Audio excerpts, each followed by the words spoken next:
یا جو خود بیمار ہے، یا جس کا خود دل بے چین رہتا ہے، یا جس کا خود دل نہیں لگتا دنیا کاموں میں، یا جس کا کام نہیں بنتا، یا جس کا کاروبار نہیں چلتا، یا جس کے گھر میں فساد رہتا ہے، وہ جا کے مولویوں سے دعائیں کرواتا رہے، پیروں سے دعائیں کرواتا رہے۔ اللہ اکبر۔ اندازہ لگاؤ جس نبی نے ہم کو اسلام جیسی دولت دی، ہم کتنے خوش نصیب ہیں کہ مسلمان ہیں کہ نہیں بھائی؟ مجھ جیسا گنہگار آدمی مکہ مکرمہ گیا، وہاں بیت اللہ میں اور پھر حضور اکرم صلی اللہ علیہ وسلم کے روضہ مبارک پر، آپ یقین مانیے روزانہ اگر 1,00,000 آدمی نظر کے سامنے سے گزرتے تھے، الگ الگ ملکوں کے لوگ، الگ الگ رنگ کے لوگ، الگ الگ نسل کے لوگ، جن کو آپ نہیں جانتے وہ آپ کو نہیں جانتے، لیکن السلام علیکم کہہ کے ایسے آپ سے ملیں گے جیسے ایک ہی ماں کے پیٹ سے یہ لوگ پیدا ہوئے ہیں۔ یہ نعمت نہیں ہے کہ آج دنیا کی کوئی خطہ، کوئی رنگ، کوئی نسل، کوئی زبان ایسی باقی نہیں ہے جہاں محمد الرسول اللہ صلی اللہ علیہ وسلم کے نام لیوا باقی ہے۔ یہ ایسے لوگوں کی وجہ سے دین نہیں چل رہا، ایسوں کی وجہ سے چل رہا ہے۔ آپ انگلینڈ میں جائیں، امریکہ میں، فرانس میں جائیے، آج سے 10 سال پہلے 5,000 مسلمان تھے، آج 15 لاکھ مسلمان ہیں، 1,000 مسجدیں فرانس میں۔ جرمن میں جائیے، ٹوکیو میں جہاں جگہ خریدنی مشکل ہے، وہاں مسلمان قطاروں میں کھڑے ہیں نماز جمعہ ادا کرنے کے لیے۔ کیوں کھڑے ہیں؟ کیونکہ ہم پیدائشی مسلمان نہیں۔ میں اپنی بات کرتا ہوں، آپ کی بات کرتا ہوں، ہم لوگ کون ہیں؟ ہمارے باپ دادا مدینے سے آئے تھے بھائی؟ مکے سے آئے تھے؟ نہیں۔ ہم تک سونے نبی کا پیغام پہنچا ہے۔ دنیا نے ہمیں چھوا چھوت کے نام پر، دنیا نے ہمیں ظلم کے نام پر، دنیا نے غریبوں کے پیروں میں بیڑیاں پہنائی تھیں، دنیا نے کہا تھا کہ ایک کنویں سے تم پانی نہیں پی سکتے ہو، دنیا نے کہا تھا کہ تمہیں پڑھنے کا اختیار نہیں ہے، لوگوں نے کہا تھا تم غلام بن کر رہو گے۔ میرے نبی آئے ہیں، کالے بلال کو بیت اللہ کی چھت پر کھڑا کیا ہے اور غلام اسامہ کو سردار بنایا افواج کا، دنیا کو بتا دیا کہ اب محمد آ گئے ہیں، اب پوری دنیا میں گورے اور کالے میں تمیز ختم ہو گئی، اب امیر اور غریب میں تمیز ختم ہو گئی، اب اللہ کے بندے ایک برابر ہیں۔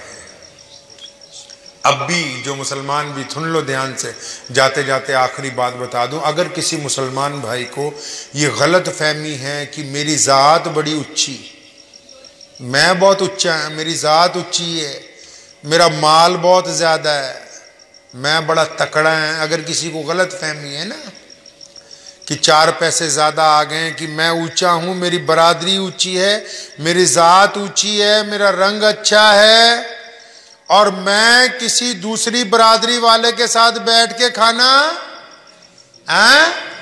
نہیں کھاؤں گا، یا میں کسی غیر مسلم کے ساتھ جو ہمارے مذہب کا نہیں،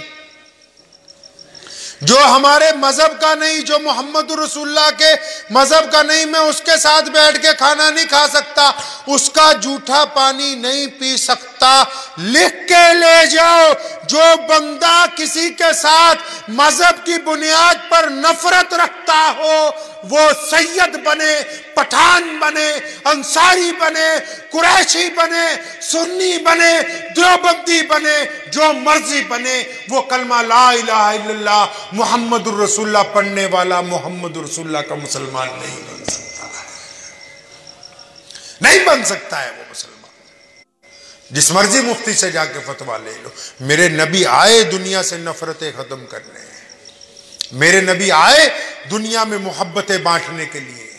یہ جو ہم نے جہاد کیا پوری دنیا میں، لوگ حضور صلی اللہ علیہ وسلم کے وقت سے لے کے کیسر و کسرا تک، افریقہ تک، فرانس تک، اس کے بعد اسپین تک، جس کو اب اندلس کہتے ہیں، وہ زمین کے لیے نہیں تھا، وہ لوگ جن کے پیروں میں بیڑیاں پہنائی گئی تھی ان بیڑیوں کو توڑنے کے لیے تھا، جن کو غلام بنایا گیا تھا ان کی غلامیاں ختم کرنے کے لیے تھا، جن کو کنویں سے پانی نہیں پینے دیتے تھے ان کی آزادیوں کے لیے تھا۔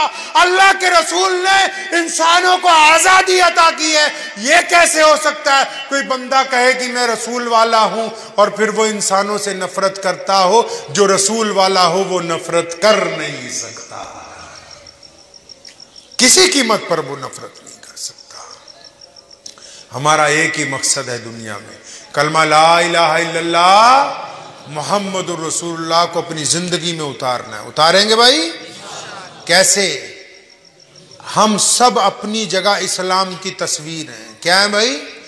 فوٹو دیکھتے ہیں نا آپ صبح کو شیشے میں، آپ یہ نہ سمجھو یہ مولوی صرف اسلام کی تصویر ہیں۔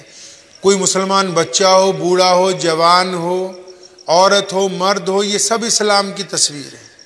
اس تصویر کو روز صبح شیشے میں دیکھیے، چاہے اس پہ داڑھی ہے یا نہیں ہے، اب یہ نمازی ہے یا نہیں ہے، یہ بات کی بات ہے۔ اسلام دو حصوں میں ہے، کلمہ لا الہ الا اللہ محمد رسول اللہ ایمان ہے۔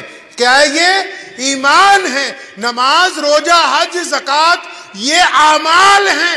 اگر ایمان کمزور ہوگا تو اعمال کا کوئی فائدہ نہیں ہونے والا۔ اب جو ایمان والے ہیں پہلے وہ نوٹ کر لیں، یہ جو تصویر صبح کو دیکھتے ہو نا، یہ تصویر اگر شراب پیے گی تو لوگ یہ نہیں کہیں گے کہ قریشی نے شراب پی ہے، انصاری نے پی ہے، پٹھان نے پی ہے، لوگ کیا کہیں گے بھائی؟ مسلمان شرابی ہے۔ تم کیا سوچتے ہو کہ لوگ مولویوں کو دیکھ کے کہیں گے کہ اسلام قبول کرنا ہے؟ نہ، اگر یہ تصویر جھوٹ بولے گی، ہاں جھوٹ بولے گی تو لوگ یہ نہیں کہتے کہ یہ بہار والے مسلمان، یو پی والے مسلمان، کشمیر کے، پنجاب والے یہ جھوٹ بول رہے، نہیں، لوگ کہیں مسلمان جھوٹ بول رہے ہیں۔ آپ اگر کسی کی بہو بیٹی پر غلط نگاہ ڈالیں گے، لوگ آپ کو نہیں جانتے، لوگ محمد رسول اللہ کی وجہ سے آپ کو جانتے ہیں۔ آپ کیا سمجھتے ہیں کہ صرف نماز پڑھنا دین ہے؟ اگر کسی بندے کے ماں باپ اس سے ناراض ہوں، اگر ماں باپ ناراض ہوں، پڑوسی سے نہ بنتی ہو، سگے بھائیوں سے دل میں دشمنی رکھتے ہو، مال حرام کا کماتے ہو، 5 وقت کی بجائے 10 وقت نماز پڑھتے رہو، اللہ کو تمہارا کوئی سجدہ منظور نہیں ہے۔ کہا کس نے؟ یہ دین کس نے سمجھا دیا کہ ایک دیگ بریانی کی مسجد میں دے جاؤ تمہاری نمازیں ہو جائیں گی، ایک حلوے کی دیگ اتار لو تمہارے روزے ہو جائیں گے؟ جب تک آپ کی زندگی میں اسلام نہیں اترے گا کوئی فائدہ ہونے والا نہیں۔ ہمارے پاس آ رہے ہیں، جی حضرت 500 روپے لے لو، ابا کے لیے بخشنے کے لیے دعا کر دو۔ میں کہا 200 بچے لے آؤ مدرسے کے، وہ جتنا مرضی قرآن پڑھ لیں، کسی کا ماں باپ نہیں بخشا جاتا ہے۔ اللہ کے بندے، آپ کو بخار چڑھا ہے، آپ ڈاکٹر کو جا کے بولتے ہو ہمارے ٹیکہ لگا دو۔ کیوں بولتے ہو کہ ہمارے ٹیکہ لگا؟ اپنی بیوی کو بھیج دو نا، وہ لگوا لے۔ یہ پتا ہے کہ بخار اگر مجھے چڑھا، انجیکشن میرے لگے گا تو ٹھیک ہوں گا، میری بیوی کے انجیکشن لگاؤ، بیٹے کے لگاؤ، کوئی فائدہ نہیں ہوگا، مجھے گھر سے اٹھ کے جانا پڑے گا۔ تو جس کے ماں باپ کا انتقال ہو گیا، یا جو خود بیمار ہے، یا جس کا خود دل بے چین رہتا ہے، یا جس کا خود دل نہیں لگتا دنیا کاموں میں، یا جس کا کام نہیں بنتا، یا جس کا کاروبار نہیں چلتا، یا جس کے گھر میں فساد رہتا ہے، وہ جا کے مولویوں سے دعائیں کرواتا رہے، پیروں سے دعائیں کرواتا رہے، جب تک اپنے گھر میں جو اس کی ماں زندہ ہے وہ دعا نہیں کرتی، کسی پیر کی دعا نہیں لگ سکتی ہے۔ جب تک خود قرآن پڑھ کے ماں باپ کو نہیں بخشتا، کہیں بخشا نہیں جا سکتا ہے۔ اطمینان سے اس بات کو سمجھ لیجئے، اسلام پریکٹیکل مذہب ہے۔ کون سا بھائی؟ پریکٹیکل مذہب ہے۔ ہمیں اپنی زندگی کو نمونہ بنانا ہے سوہنے نبی محمد رسول اللہ کے مطابق۔